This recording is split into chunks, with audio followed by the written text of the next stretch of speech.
Big Shoe Disaster. One morning Doug decided to go for a walk, but before he'd gone very far, he stepped in a puddle, and his left foot got wet. "What do you know, pork chop?" he said to his dog. "My shoe sprang a leak. Looks like I need a new pair of shoes." Pork chop looked out at Doug's shoes. They were getting old. The laces were in knots, and Doug's toes were sticking out. So the two of them headed for the four-leaf clover mall. Doug and Pork Chop walked into Shoes and Shoes. They looked at lots of shoes. Doug tried on boat shoes, but they made him seasick. He tried on banana slippers, but they were way too slippery. He tried on Swiss cheese shoes, but they had more holes than his old shoes. He tried on house shoes, but they were much too roomy. He tried on tuna shoes, but they just made him think of patty mayonnaise. Doug was about to give up. Then he spotted another pair of shoes. They looked a lot like his old shoes, but bigger. "Hey, Pork Chop, look at those," said Doug. He tried 'em on. They fit just right, and they looked just right. "But wait," said Doug. His heart sank. "Everyone is wearing fancy shoes, Pork Chop. No one gets plain old shoes anymore. And if I get the gray and white shoes, I'm scared the kids are gonna laugh at me." Pork Chop shrugged and looked down at the floor. Doug didn't want to be laughed at, so he decided to get the tuna shoes. "Why don't you wear your new shoes home?" said the saleswoman, putting Doug's old shoes in the shoebox. As Doug and Pork Chop walked home, they ran into some friends. "Hey, Doug," said Skeeter, pointing at Doug's Shoes and Shoes bag. "New shoes? Let's see 'em." Sure," said Doug. But before Doug could say that the new shoes were on his feet, Roger grabbed the bag and dumped out the old shoes. The kids stared at them.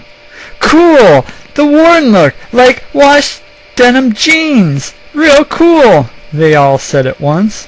"Do they have any more?" And the kids ran off to the Shoes and Shoes.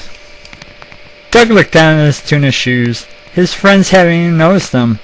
They liked his old shoes. They thought those were his new shoes.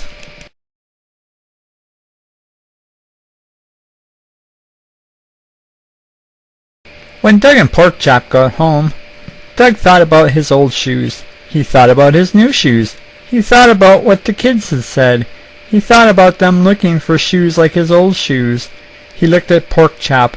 "The lucky guy doesn't even wear shoes." Finally, Doug decided to return the new shoes.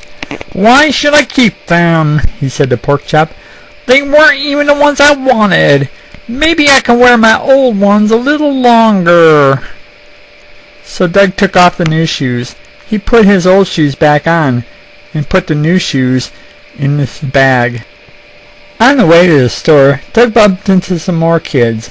"Hey, Doug, new shoes from my favorite store," said B.B. Buff. "Can we see them?" "Well, said Doug, and he stubbed a toe was sticking out of his old shoes. The shoebox fell on the ground, and out fell the tuna shoes. B.B., Connie, and Chalky all stared at the shoes in wonder. "They're fabbo," said B.B. "I've got to have a pair." Before Doug could speak, the kids ran off. Doug knew exactly where they were going. Shoes and Shoes. Doug and Pork Chop turned around and headed home. Back in his room, Doug got out his journal and began writing. "Dear Journal, the kids liked my old shoes when they thought they were new. They didn't even look at my new shoes when they thought they were old. Then they did like my new shoes when they saw they were new. But the shoes I really wanted were the gray and white shoes that are back in the store."